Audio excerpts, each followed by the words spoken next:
नमस्कार, बहुत स्वागत है आप सभी का इंडिया न्यूज हरियाणा पर। मैं हूं राजीव रघुनंदन और ये वक्त है चौदह के चक्रव्यूह का। चौदह के चक्रव्यूह में आज हमारे साथ मौजूद है जाने माने पत्रकार और करनाल से बीजेपी के उम्मीदवार अश्वनी कुमार चोपड़ा।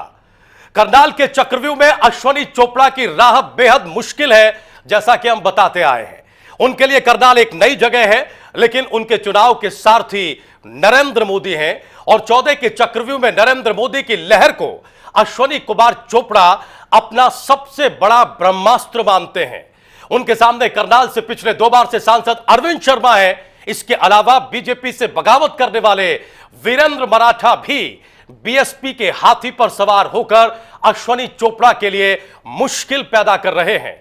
वहीं आम आदमी पार्टी के परमजीत सिंह और इंडियन नेशनल लोकदल से जसविंदर संधू भी करनाल में अपनी ताल ठोक रहे हैं। ऐसे में करनाल के मैदान में बीजेपी उम्मीदवार अश्वनी चोपड़ा के लिए चुनौतियां बहुत हैं, लेकिन अश्वनी चोपड़ा दिल्ली में पंजाब केसरी के संपादक हैं और देश के जाने माने पत्रकार माने जाते हैं। उनकी राष्ट्रवादी सोच और धारदार संपादकीय पाठकों को लुभाते रहे हैं, लेकिन करनाल लोकसभा सीट पर खुद अश्वनी कुमार मतदाताओं को कैसे लुभाते हैं, यह देखने वाली बात होगी। यह भी देखना दिलचस्प होगा कि अश्वनी कुमार चोपड़ा करनाल के चुनावी चक्रव्यूह को कैसे तोड़ पाते हैं। बहुत स्वागत है अश्वनी चोपड़ा साहब इंडिया न्यूज हरियाणा पर।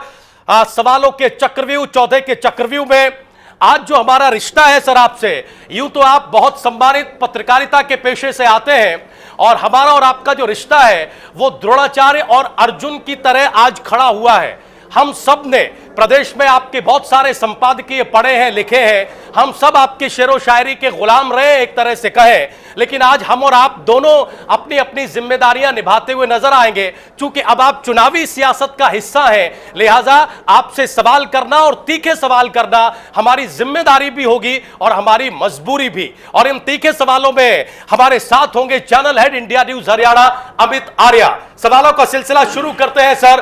पहला सवाल यह है कि आप अपनी उम्मीदवारी को किस नजरिए से, किस तरीके से देखते हैं, क्योंकि एकमात्र चीज जिसे मोदी की लहर कहा जा रहा है उसके अलावा कोई भी चीज आपके पक्ष में दिखाई नहीं दे रही है। क्या मैं सही कह रहा हूं सर?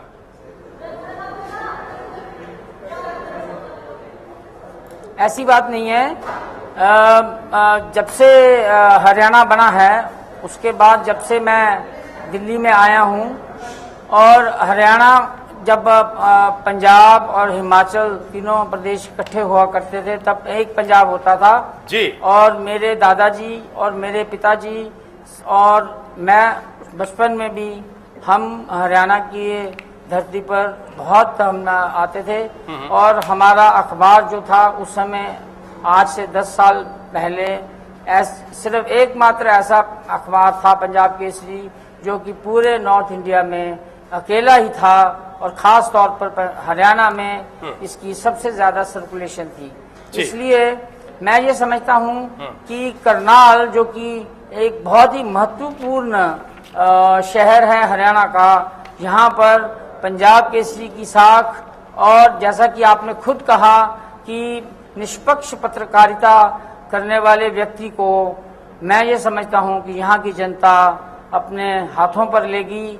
और जैसा कि आपने कहा कि मोदी की लहर का फायदा मैं उठाऊंगा, ऐसी बात भी नहीं है, क्योंकि मैं ये समझता हूं कि इस समय जरूरत है कि पिछले 10 साल जिस तरह से कांग्रेस पार्टी ने इस देश के अंदर स्कैंडल ही स्कैंडल और इतनी गलतियां की हैं कि उसका एंटी कमंसी फैक्टर भी हरियाणा में है बाकी देश की तरह। तो इसलिए इस समय मोदी जी के लहर और कांग्रेस के विरुद्ध जो एंटी कमंसी फैक्टर है, उस दोनों को मिलाकर के मैं ये समझता हूं कि मुझे जीत में कुछ ज्यादा मुश्किल नहीं होगी। चोपड़ा जी, मैं पूछना चाहता हूं कि इतनी बढ़िया जिंदगी, एक सम्मानित पत्रकार, आपका पारिवारिक जो परिवेश रहा है, शहीदों के परिवार से आप आते हैं, ऐसा कहा जाता है, सम्मानित परिवार है आपका, ये राजनीति में आने का शौक कहां से हो गया आपको?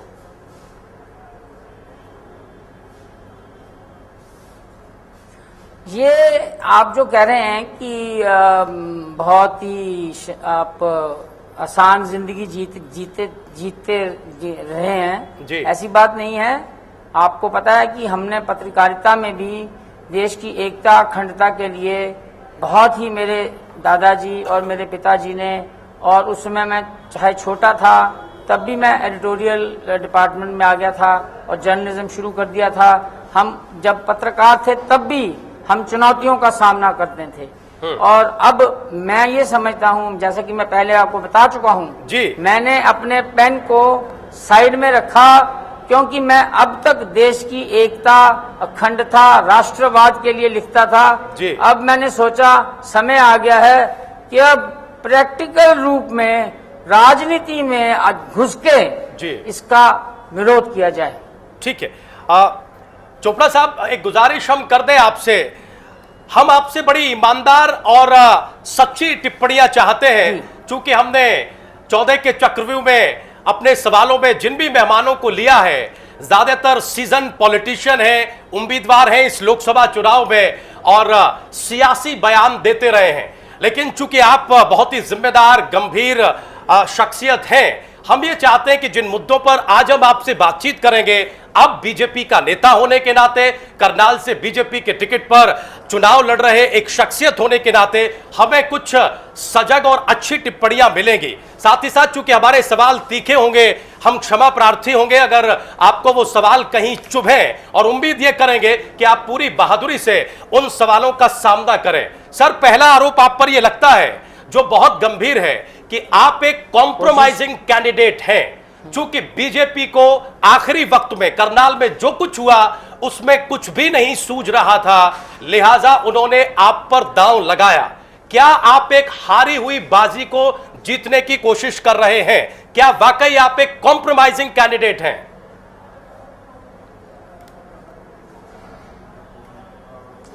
मुझे तो ऐसा नहीं लगता।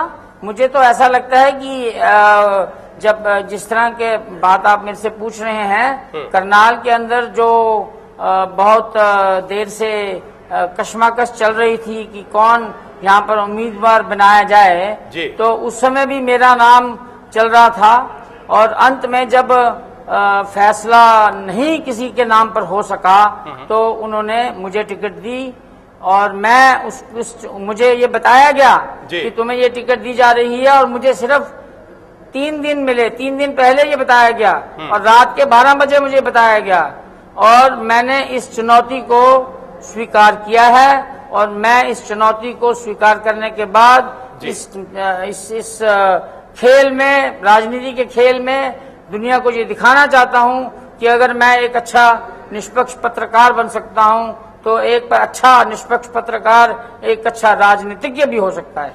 चोपड़ा जी, आपकी राह आसान नहीं है ऐसा सब लोग कह रहे हैं, वो देखने को भी मिलता है। 2-3 दिन की अगर पिछली घटना चक्र को देखें अगर, तो सही मायना यह है कि समय आपके पास बहुत कम है, चुनौतियां बहुत ज़्यादा हैं। आपके अपने ही परिवार के अंदर, जिसको हम बीजेपी कहेंगे, उसमें आपको विरोध झेलना पड़ रहा है। उस पहले तो आपको उस विरोध को शांत करना होगा कि आप एक पैराशूट कैंडिडेट नहीं हैं। ऐसा आरोप विपक्षी भी लगाते हैं और बीजेपी के अंदर भी लोग लगा रहे हैं। क्या इससे आप किस प्रकार सामना करेंगे?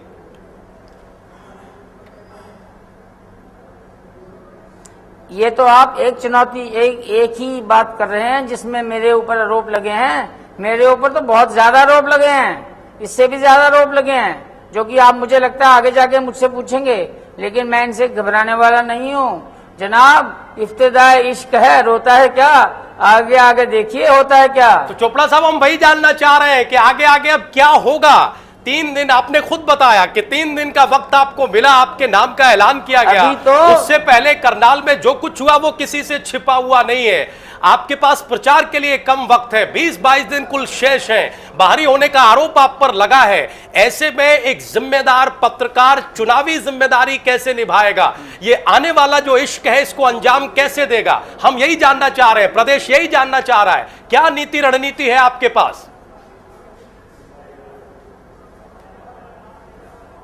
देखिए, सबसे पहले तो जो मेरा प्रतिद्वंदी है कांग्रेस का, वो चाहे 2 बार यहां से जीता है, लेकिन वो भी बाहरी व्यक्ति है, वो भी यहाँ का व्यक्ति नहीं है।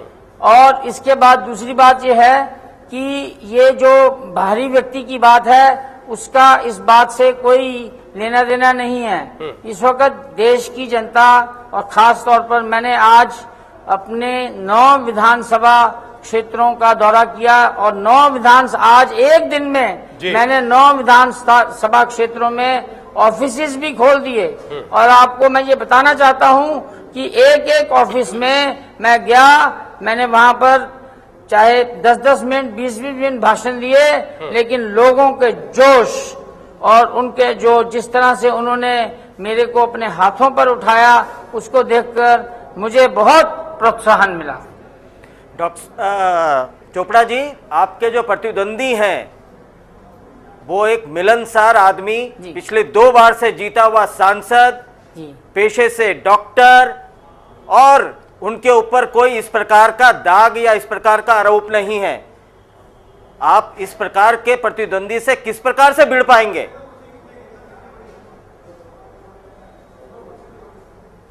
नहीं, तो इसका मतलब यह है कि अगर उनके ऊपर कोई दोष नहीं है तो क्या मेरे ऊपर कोई ऐसा दोष है जिसको कि मेरा प्रतिद्वंदी जो है उसका फायदा उठा करके और वो चुनाव जीत जाएगा? मैं तो ये समझता हूं कि यहाँ की जनता को एक ऐसा व्यक्ति मिलने जा रहा है अगर मैं जीतता हूं जो कि उनकी समस्याओं का समाधान अपने एक राजनीतिक और एक पत्रकार होने के नाते दोनों को मिला करके उनकी समस्याओं का समाधान आसानी से करेगा। चलिए ठीक है। अश्विनी जी, ये बताइए कि 2-3 दिन हो गए अब आपको घूमते हुए, आपको अपने क्षेत्र में लोगों से मिलते हुए, ऐसी कौन सी समस्याएं नजर आई आपको कि करनाल के अंदर करनाल की जनता इन 3 या 4 समस्याओं से ज्यादा जूझ रही है?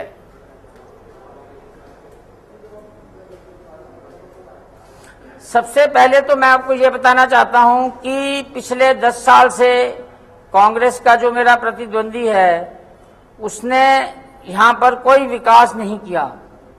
और आम जनता, जब मैं गांव में भी गया हूं, यहाँ पर हमने ग्रामीण क्षेत्रों में भी अपने ऑफिस खोले हैं और शहरों में भी खोले हैं। एक मैं आपको छोटी सी एग्जांपल देता हूं कि ये अपना पानीपत और करनाल के बीच जो हाईवे बन रहा है एलिवेटेड, इसमें अभी 18 और एलिवेशन पुल बनने थे जो कि पिछले 10 साल से मेरा प्रतिद्वंदी जो है वो नहीं बना सका। सर, वो केस के अलावा हरियाणा के अंदर एक भी विकास का काम नहीं हुआ। सर, वो कोर्ट में है। कोर्ट में भी हो, अगर आप भी सत्ता में आ जाएंगे तो कोर्ट केस को आप किस प्रकार से वो करेंगे?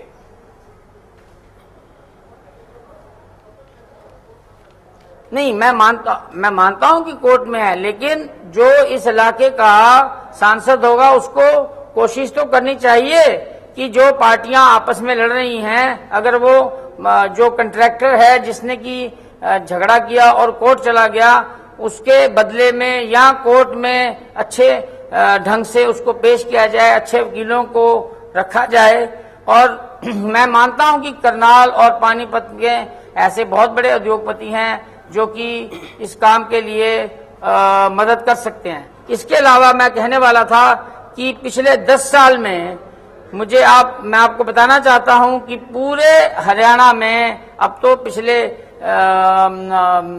सिर्फ रोहतक के क्षेत्र को छोड़ के बाकी पूरे हरियाणा में आप देखें विकास का क्या कार्य हुआ है? कोई कार्य नहीं हुआ, कोई बड़ी कंपनी नहीं आई। जबकि मोदी जी ने पिछले 10 साल में एक ऐसी स्टेट थी गुजरात जिसको कि विकास का एक मॉडल बना के पेश किया। मैं भी ऐसा सोचता हूं कि अगर मैं यहां से जीत के जाऊंगा तो एटलीस्ट मैं ये तो कर सकता हूं कि जिस क्षेत्र को मैं रिप्रेजेंट करता हूं उस क्षेत्र के लिए मैं कुछ ना कुछ काम तो करूं, विकास का काम करूंगा। ठीक है चोपड़ा साहब, अभी अमित जी सवाल कर रहे थे, उन्होंने कहा कि आपके लिए दोहरी चुनौतियां हैं। पार्टी के बाहर स्वाभाविक तौर पर आपके सामने चुनौती है चूंकि आप बीजेपी के टिकट पर चुनाव लड़ रहे हैं, और पार्टी के अंदर यानी बीजेपी के भीतर भी चुनौती है जिसको आप स्वीकार कर रहे हैं। आपने कहा एक नहीं और भी चुनौतियां हैं। एक और सबसे बड़ी चुनौती आपके सामने है, वो ये है कि हरियाणा जनहित कांग्रेस के कार्यकर्ता या हजका का वोटर क्या आपको सपोर्ट करेगा, वो भी तब जबकि ये आरोप लगे बीजेपी के ऊपर, जिनसे आप परिचित हैं, कि जबरदस्त दबाव के तहत ये सीट हजका से ले ली गई और आपको यानी बीजेपी को दे दी गई। क्या गठबंधन के तौर पर हरियाणा जनहित कांग्रेस के कार्यकर्ता, उनके समर्थक आपका समर्थन करेंगे? क्या उम्मीद है आपको?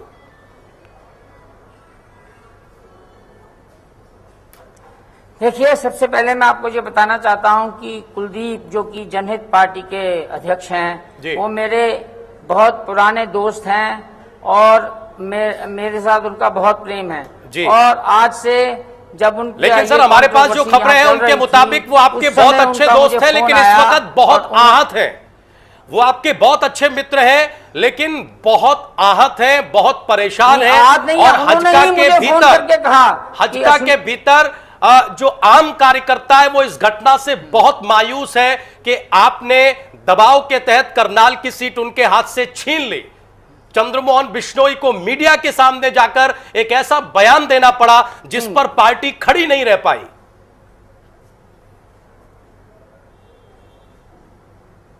मेरा इसमें कोई लेना देना नहीं है। ये तो जब उन्होंने अपने भाई चंद्रमोहन को यहां पर टिकट दिलाई तो यहाँ की जो इकाई थी बीजेपी की और केंद्र में भी जो बीजेपी के प्रमुख नेता थे जी, उनको ये स्वीकार्य नहीं था। उस समय मैं पिक्चर में नहीं था, ठीक। लेकिन उसके बाद की गतिविधियां जो हुई, मैं आपको ये बताना चाहता हूं कि जब ये कंट्रोवर्सी चल रही थी उस समय भी कुलदीप ने मुझे फोन करके ये कहा, क्योंकि वो मेरा दोस्त है, उसने कहा आपको ये चुनाव मैं चाहता हूं कि जनहित और बीजेपी के गठबंधन की जो पार्टी है दोनों की, वो करनाल से आप चुनाव लड़ें। और ये बात आप कुलदीप से भी पूछ सकते हैं। और मैंने उसको ये कहा कि मैंने अभी अपना नहीं, चोपड़ा जी आप ये कह रहे हैं, चोपड़ा जी आप ये कह रहे हैं, चोपड़ा जी आप ये कह रहे हैं कि जब ये पूरा घटनाक्रम हो रहा था, चोपड़ा जी आप ये कह रहे हैं कि जब ये पूरा घटनाक्रम हो रहा था तब कुलदीप बिश्नोई ने आपको खुद फोन किया था और ये इच्छा जाहिर की थी कि आप करनाल से चुनाव लड़े। यही सही बात मैं सुन रहा हूं सर? जी वो क्योंकि उनके ऊपर दबाव था अपने भाई को हटाने का। चोपड़ा साहब अगर ऐसा था, दोस्त थे तो उन्होंने चोपड़ा साहब अगर ऐसा था, मेरे भाई को हटाया जाता है तो उसकी जगह। बिल्कुल सही कह रहे हैं आप। अगर ऐसा था तो फिर चंद्रमोहन बिश्नोई के उस बयान को जिसमें वो ये कहते हैं मीडिया के सामने कि मेरे स्वर्गीय पिता की ये इच्छा है कि इस सीट से एक ब्राह्मण कैंडिडेट चुनाव लड़े, इसे आप किस तरह से देखते हैं? चंद्रमोहन बिश्नोई जो नंबर 2 की हैसियत पे है हरियाणा जनहित कांग्रेस में, बड़े भाई हैं कुलदीप बिश्नोई के। कुलदीप बिश्नोई जो आपके बहुत अच्छे मित्र हैं, लेकिन हरियाणा जनहित कांग्रेस के सुप्रीमो हैं, उसके अध्यक्ष हैं। ये दो बयान जब आप आपस में मिलाते हैं एक पत्रकार होने के नाते, तो क्या समझ पाते हैं, क्या निकलकर सामने आता है?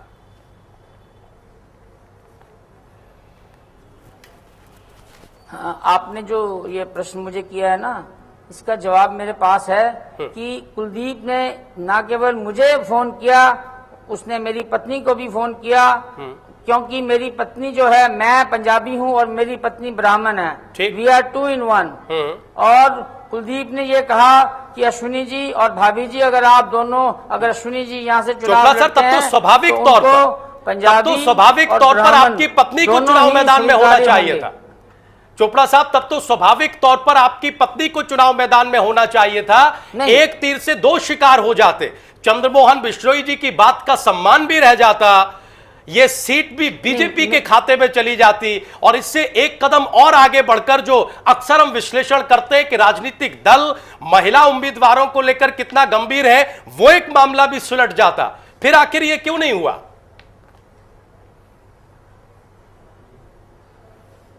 मेरी जो पत्नी है, आपको शायद पता नहीं है कि वो दिल्ली में उसके बहुत ही सामाजिक कार्य करती है वो, और उसके कम से कम 4 से 5 एनजीओ हैं, और इतने बड़े बड़े एनजीओ हैं जिसमें कि वो उसमें रुचि लेती है, और उसको पॉलिटिक्स में इतनी रुचि नहीं है। और इसलिए जब ये ऑफर आई हमें, तो उस समय उसने मुझे, मेरी पत्नी ने मुझे कहा कि मैं तो राजनीति को मैं इंटरेस्टेड नहीं हूं, मैं तो सामाजिक कार्य करना चाहती हूं। इसलिए अगर आप समझते हैं कि आप इस देश की सेवा कर सकते हैं और आप ये चुनाव जीत सकते हैं, और आपको ज्यादा समझ है क्योंकि आप पत्रकार भी हैं, तो आप देखिए। और मैंने ये फैसला अपनी पत्नी के साथ बैठ के किया, और हमने फिर कुलदीप का फोन दोनों को आया, और उसके बाद भी हमने दोनों ने पति पत्नी ने फैसला किया कि मैं ही इस जगह पर चुनाव लड़ूं। जी चोपड़ा साहब, एक और सवाल आपसे जानना चाहेंगे, चूंकि आप बड़ी बेबाक बात रख रहे हैं यहां पर। क्या कुलदीप बिश्नोई ने बीजेपी की सहमति से आपको फोन किया था, या फिर खुद अपने विशेषाधिकार के तहत आपको फोन किया था? क्या ये बता सकते हैं कि कुलदीप बिश्नोई का जो फोन आपके पास आया उसमें बीजेपी की सहमति थी या फिर बीजेपी का दबाव था? क्या था सर, उस भाषा से आप क्या पढ़ पाए?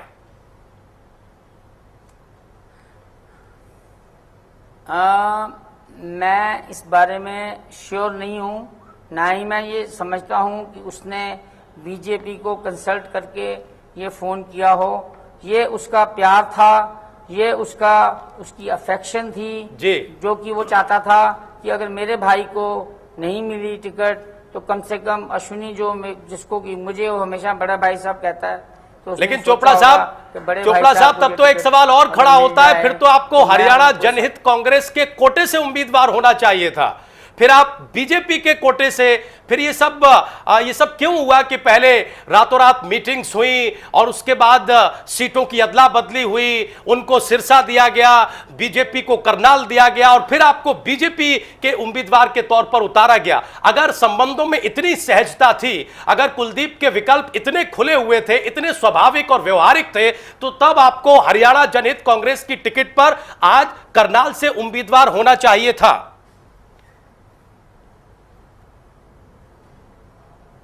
मैं आपको ये बताना चाहता हूं कि ये बात जो मैं आपको बता रहा हूं कुलदीप की फोन की, ये उस वक्त की है, आज से 1 महीना पहले जब ये कंट्रोवर्सी हुई थी। और उसके 1 महीना के बाद जब फाइनल स्टेजेस पे लोकसभा के चुनाव आ गए, तब हमें जब फोन आया, और मैं ये समझता हूं कि आज इस देश को अगर कोई बचा सकता है तो वो मोदी ही बचा सकता है, और कोई नहीं बचा सकता। और जिस तरह से कांग्रेस ने इस देश का बेड़ा गर्क किया है, उसको ठीक करने के लिए सिर्फ मोदी ही एक ऐसा व्यक्ति है। चोपड़ा जी, हम नरेंद्र मोदी के मुद्दे पर भी, और इस देश की सुरक्षा, क्योंकि आप वरिष्ठ और सजग पत्रकार हैं, एक जिम्मेदार पत्रकार हैं।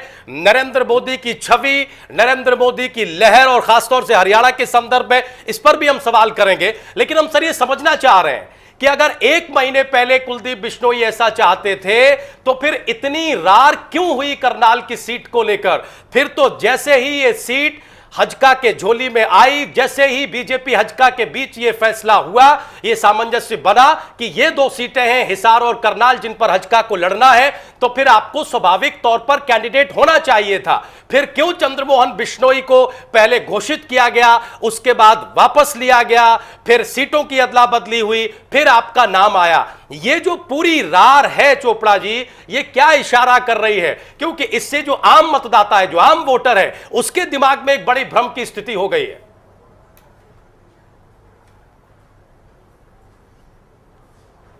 ये इस बात का इशारा कर रही है कि अश्विनी कुमार ये एक ऐसा कैंडिडेट है जो अब करनाल में बीजेपी को जिता सकता है।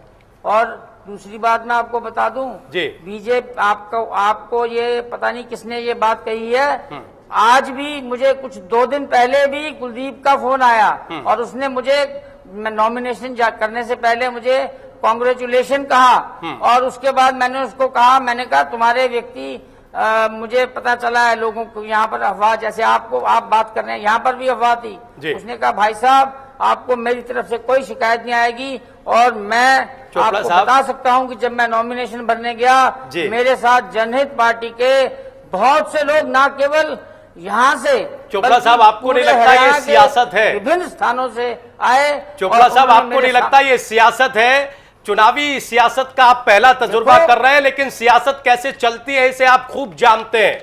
वो कतई आपसे छिपी हुई नहीं है।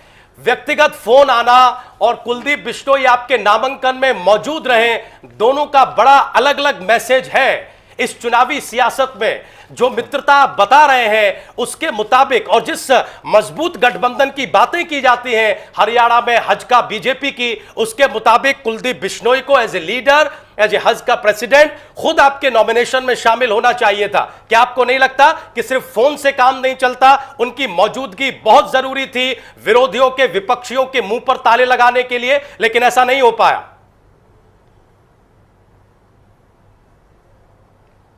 नहीं, हमने जरूरी नहीं समझा कि हम कुलदीप को बुलाएं, क्योंकि जब हंजका के बाकी सब वर्कर जो थे वो हमारे साथ थे, तो इसका मतलब है कि कुलदीप की जनहित पार्टी हमारे साथ ही है और साथ ही चलेगी। उनके भी जो कार्यकर्ता यहाँ पर हैं वो हमारी सपोर्ट में ही हमारे साथ काम करेंगे। चलिए ठीक है चोपड़ा जी, ऐसा ये हमें लगता है।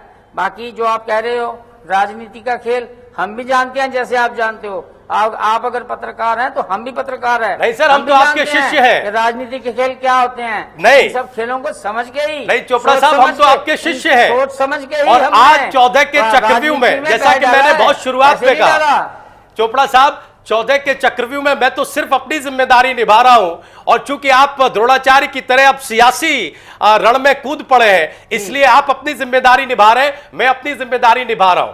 जी अभी जी, अब आप सवाल करिए। मैं ये पूछना चाहता हूं चोपड़ा जी कि जिस तरीके से अब क्या भारतीय द्रोणाचार्य नहीं हूं तो क्या है चोपड़ा साहब, बता दीजिए, दर्शकों को ये जानने की बड़ी उत्सुकता है। द्रोणाचार्य नहीं हूं, मैं अर्जुन हूं। हम चाहते हैं सर, ठीक है सर, आप इस चुनावी रण में महान धनुर्धर अर्जुन की भूमिका निभाए, और आपके सारथी मोदी हैं।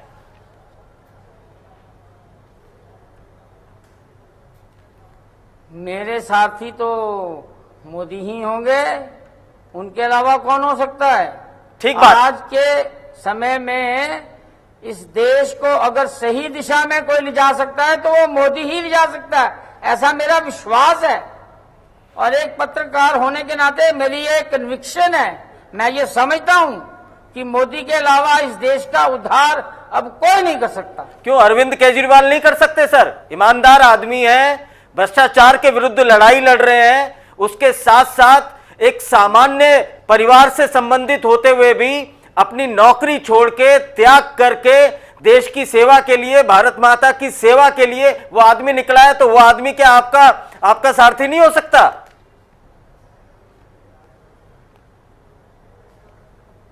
मैं कदाचित उस व्यक्ति को अपना साथी नहीं बनाऊंगा, क्योंकि ये आप जो है ना और ये केजरीवाल जो है ना, ये सब नौटंकी है, और ये नौटंकी इस चुनाव में अपने आप खत्म हो जाएगी, आप देखेंगे। इसी प्रकार से दिल्ली में भी बोलते थे सर, आप और हम सब लोग 5 या 6 सीटें देते थे आम आदमी पार्टी को, लेकिन उन्हें मिली 28। ये स्थिति देश भर में तो नहीं होगी कहीं? लेकिन ऐसा, यही मैं आपको कहने लगा था कि दिल्ली में तो एक ऐसी परिस्थिति थी कि उन्होंने हर व्यक्ति को इस्तेमाल किया।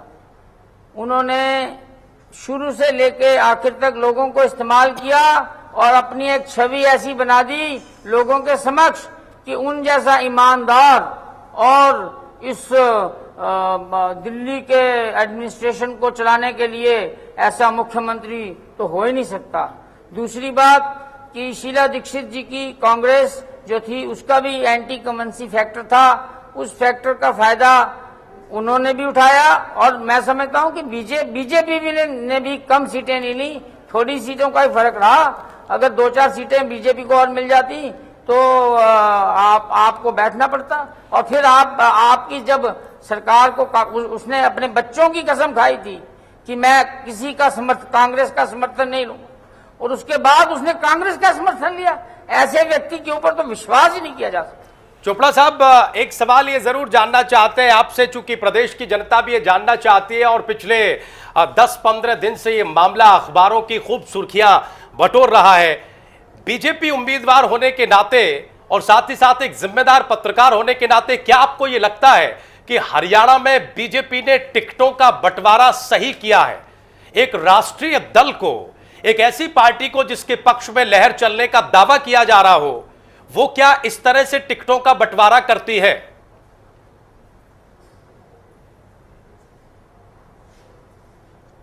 मैं बाकियों के बारे में तो नहीं कुछ कह सकता, लेकिन मैं ये समझता हूं कि जिस ढंग से मुझे टिकट दी गई है, ये बड़े सोच समझ के ही दी गई है, और मुझे लगता है कि मैं उनकी एक्सपेक्टेशंस के ऊपर पूरा उतरूंगा। हम सर आपसे बाकी लोगों पर भी टिप्पणी की उम्मीद कर रहे हैं, क्योंकि हम बार बार ये खुद को भी बता रहे हैं और प्रदेश के लोगों को भी, और शायद बताने की आवश्यकता भी नहीं है कि आप एक सजग और जिम्मेदार पत्रकार हैं। आपकी लेखनी की धार, आपकी आलोचनाएं हमने देखी हैं, और आज ये लेखनी हिचकेगी नहीं अपनी आलोचना करने में भी। आज जिस पार्टी से आप उम्मीदवार हैं, क्या उस पार्टी ने भिवानी महेंद्रगढ़ में, क्या उस पार्टी ने कुरुक्षेत्र में, क्या उस पार्टी ने सोनीपत में सही टिकटें बांटी हैं?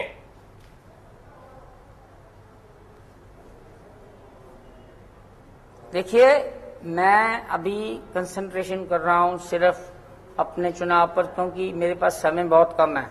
इसलिए मैं बाकियों के बारे में, उनकी सिलेक्शन के बारे में, उनकी परफॉर्मेंस के बारे में सच में कहूं तो अभी मैं कुछ नहीं कह सकता। तो चोपड़ा साहब, मैं आपसे पूछना चाहता हूं कि आप इस चुनावी समर में, और मैं झूठ आपको जी, मैं ये आपसे पूछना चाहता हूं कि आपके मुख्य मुद्दे क्या होंगे इस चुनाव में? करनाल की जनता को आप किस बात से प्रभावित करेंगे कि अगर आप अश्विनी चोपड़ा को चुनते हैं तो उनकी जिंदगी में यह फर्क आएगा जो डॉक्टर अरविंद शर्मा फर्क नहीं ला सके? ये प्रश्न का जवाब मैं पहले भी दे चुका हूं, लेकिन मैं आपको दोबारा देता हूं जी। कि अरविंद शर्मा 10 साल यहां पर एमपी हैं, और यहाँ पर विकास का उन्होंने करनाल क्षेत्र में, मैं जब भी आता हूँ, मैंने आपको पहले भी कहा कि जो फ्लाईओवर है 18, चलो वो कोर्ट का केस हो, आज तक करनाल में कोई भी, इतना बड़ा शहर है कि कोई भी विकास के नाम पर कोई भी बड़ी इंडस्ट्री वो नहीं ला सके। और ये बिल्कुल केंद्र, हरियाणा के केंद्र में है, लेकिन सब उनकी प्रॉब्लम भी हो सकती है ये कि उनकी मुख्यमंत्री से ना बनती हो, तो इसलिए हो सकता है कि सारा पैसा जो है वो रोहतक में लग रहा है और करनाल के क्षेत्र को इग्नोर किया गया हो। लेकिन इसके बावजूद भी 10 साल में मुझे आप बताइए उन्होंने क्या विकास का काम किया है? चलिए आपसे पूछते हैं चोपड़ा जी, ये बताइए कि आपका मुख्य कॉम्पिटिटर कौन है, कांग्रेस या इंडियन नेशनल लोकदल?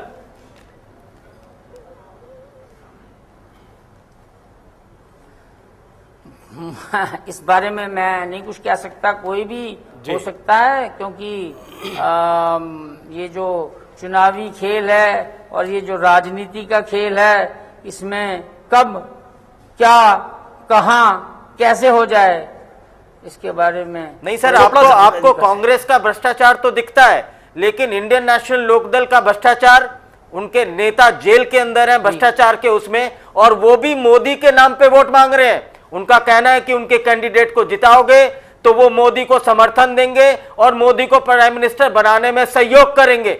आपका भी सेम एजेंडा है, तो कहीं आपके वोट तो नहीं बटेंगे?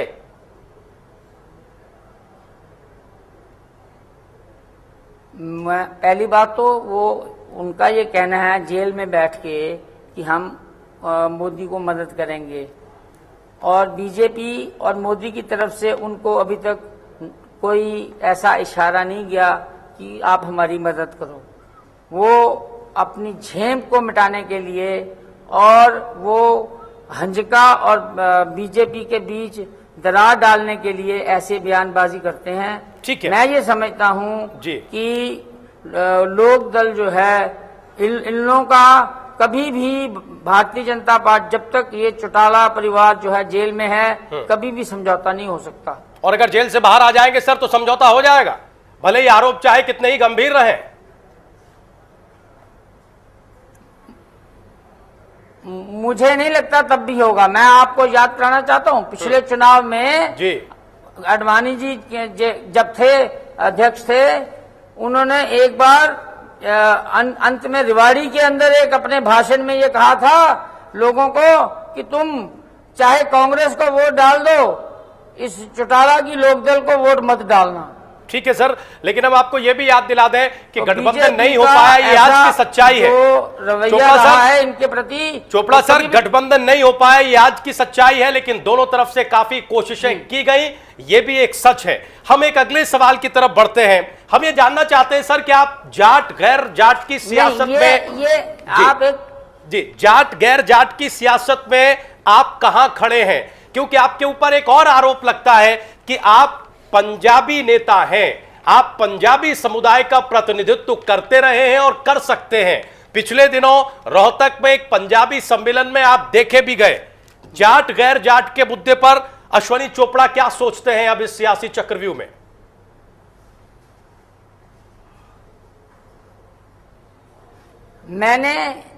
हमने पंजाबी जो हैं उनको संगठित करने का जो काम है वो बाकी जैसे अग्रवाल समाज है, बाकी जो समाज हैं वो करते हैं अस्पताल बनाने के लिए, स्कूल बनाने के लिए। इसी तरह हम पंजाबी जो हैं, जो हरियाणा और दिल्ली में और पंजाब में आए हैं, वो पाकिस्तान से 1947 के बाद आए हैं और यहाँ आकर के उनकी अभी भी पूर्ण रूप से राजनीतिक स्वीकृति नहीं उनको मिलती है। उसको दिलाने के लिए और सामाजिक कार्यों के लिए, सामाजिक कार्य करने के लिए हमने एक पंचनद बनाया। उसके अलावा उसको भी हमने सोशल रखा, आज तक उसको राजनीतिक नहीं बनाया। जी, मैं एक चीज तो और इसलिए ये कहना कि मैं गैर जाट और जाट राजनीति जी प्लीज मैं गैर जाट और जाट राजनीति करना चाहता हूं, ये बिल्कुल गलत है। क्योंकि मैं ये समझता हूं कि हरियाणा के अंदर वही व्यक्ति सफलता से चल सकता है जो 36 बिरादरी को साथ लेके चले। तो सर, आप आरक्षण पे आपकी क्या सोच है? जाटों को आरक्षण मिलता है लेकिन बाकियों को कोई आरक्षण की कोई बात नहीं होती है, इस पे आपका क्या कहना है?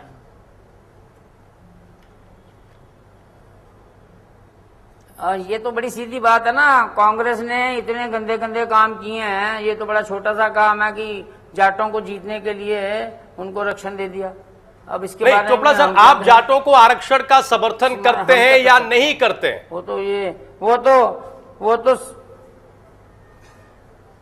देखिए, मैं आर्थिक रूप से आरक्षण को मानता हूं कि जो आरक्षण है वो सिर्फ इसी बात पर नहीं देना चाहिए कि ये जो आरक्षण दिए जा रहे हैं, आरक्षण का समर्थन नहीं करते सर? जाटों की बात नहीं मैं कर रहा। चोपड़ा सर, आप जाट आरक्षण का समर्थन नहीं करते हैं, इसका मतलब?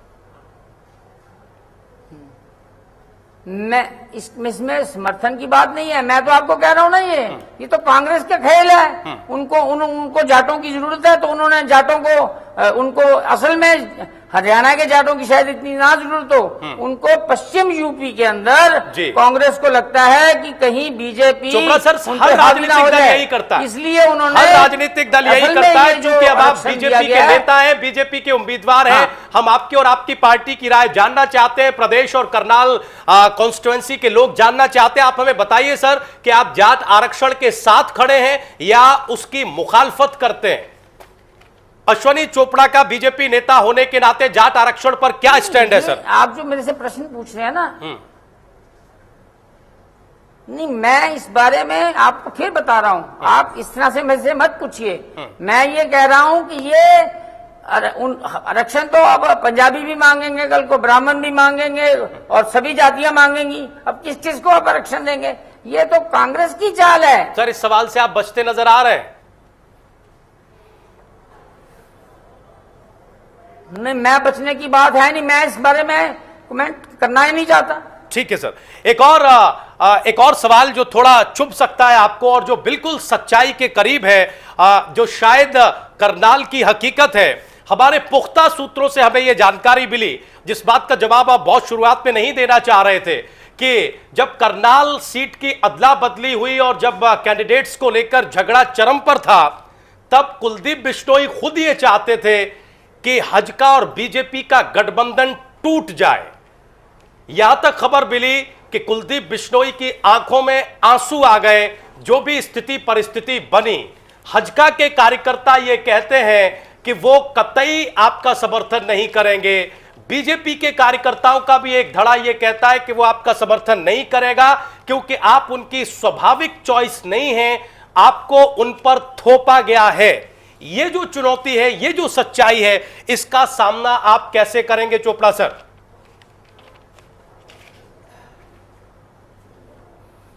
मुझे नहीं पता, आप ये जो बातें मुझे बता रहे हैं जी, इसके बारे में मेरे को कोई ज्ञान नहीं है। नहीं, ये चुनौती तो है सर आपके सामने, आपको मैं तो ज्ञान न हो, लेकिन आने वाले दिनों में इस अपना चुनौती का बीजेपी सामना आपको इस चुनावी रणक्षेत्र में करना है। हाँ तो करेंगे ना, कैसे? समय आने पे करेंगे, पूरा करेंगे। कैसे अभी सर, तो कैसे? दूसरा दिन है, अभी 10 दिन और पड़े हैं। अभी तो हमें यहाँ पर आए 2 दिन तो हुए हैं।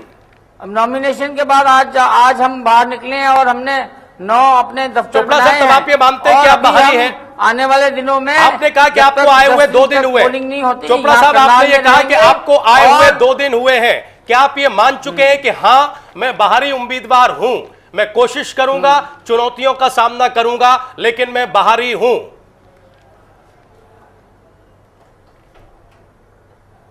नहीं, मैं तो बाहरी कैसे आप मुझे कह सकते हैं? जब ये पंजाब का हिस्सा था तो तब मैं यहाँ का रहने वाला था। उसके बाद जब दिल्ली से अखबार शुरू हुआ, पंजाब हरियाणा को अलग होकर सियासत सर कितने रूप बदल चुकी है। कहता हूँ कि जो मेरा प्रतिद्वंदी चोपड़ा है सर, कांग्रेस का, पंजाब और हरियाणा वो को भी अलग बाहरी होने है। के बाद सियासत कितने रूप बदल चुकी है इस प्रदेश में, ये आपसे छिपा हुआ नहीं है।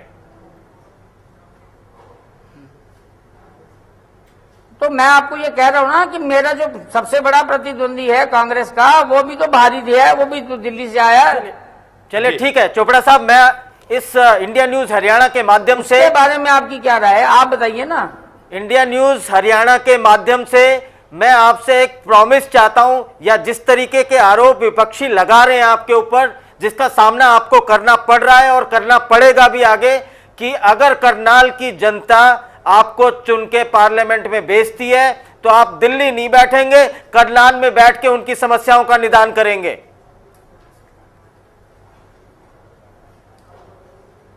बिल्कुल, मैं दिल्ली भी बैठूंगा और मैं अभी मैंने यहाँ अनाउंस किया कि मैं एक घर किराए पे लूंगा, यहाँ मैं खरीदूंगा एक करनाल में और एक मैं खरीदूंगा पानीपत में, और मैं हफ्ते में 2 दिन यहाँ बैठूंगा पानीपत और 2 दिन करनाल। जी, तो चोपड़ा साहब, आप पूरी तरह से कॉन्फिडेंट हैं? का सबसे बड़ा फायदा ये होगा कि मैं यहाँ की समस्याओं को। चोपड़ा साहब, आप पूरी तरह से कॉन्फिडेंट हैं कि ये चुनावी रणक्षेत्र आप पार उतरेंगे, इसमें जीत आपके खाते में जाएगी?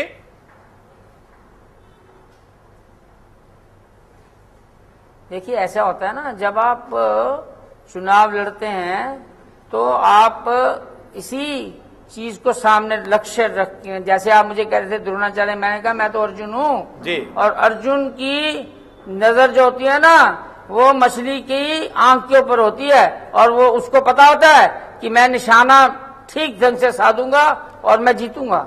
इसी तरह मैं आपको कह रहा हूँ कि मुझे पूरा विश्वास है कि करनाल की जनता मुझे यहाँ से बड़े मार्जिन के साथ जिताएगी और लोकसभा में भेजेगी। जी, चोपड़ा साहब, एक आखिरी सवाल, चूंकि हम सब आपके कॉलम पढ़ते रहे हैं पंजाब केसरी में, ये जो मौजूदा स्थिति परिस्थिति है, ये जो मौजूदा वक्त की सियासत है, उस पर एक शेर हम चाहेंगे आपकी तरफ से।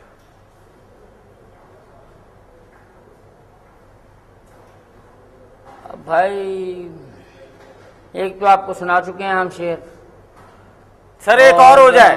हाँ, कांग्रेस के बारे में मैं सोचता हूँ, कांग्रेस की सरकार जो है इस समय, उसके बारे में मैं कह सकता हूँ कि बर्बाद गुलिस्तां करने को बस एक ही उल्लू काफी है, हर शाख पे उल्लू बैठा है, अंजाम गुलिस्तां क्या हो। क्या बात है, बहुत शुक्रिया, बहुत बहुत शुक्रिया कांग्रेस पार्टी, बहुत बहुत शुक्रिया चोपड़ा जी। इंडिया न्यूज हरियाणा की तरफ से आपको ढेर सारी शुभकामनाएं, और करनाल की जनता आपको आशीर्वाद देती है या नहीं देती, ये तो आने वाला वक्त बताएगा। आपका बहुत बहुत शुक्रिया इंडिया न्यूज हरियाणा से बातचीत करने के लिए। तो 14 का चक्रव्यूह में आज सवालों के चक्रव्यूह को भेद रहे थे करनाल से हज का बीजेपी के उम्मीदवार अश्वनी चोपड़ा। अब चुनावों के परिणाम क्या रहते हैं ये आने वाले दिनों में हम देखेंगे। करनाल की जनता उन्हें आशीर्वाद देती है या नहीं देती है। 14 का चक्रव्यूह में अभी के लिए बस इतना ही। आगे हम किसी और चुनावी शख्सियत के साथ हाजिर होंगे, लेकिन आप कहीं जाइएगा नहीं। इंडिया न्यूज पर खबरें जारी हैं।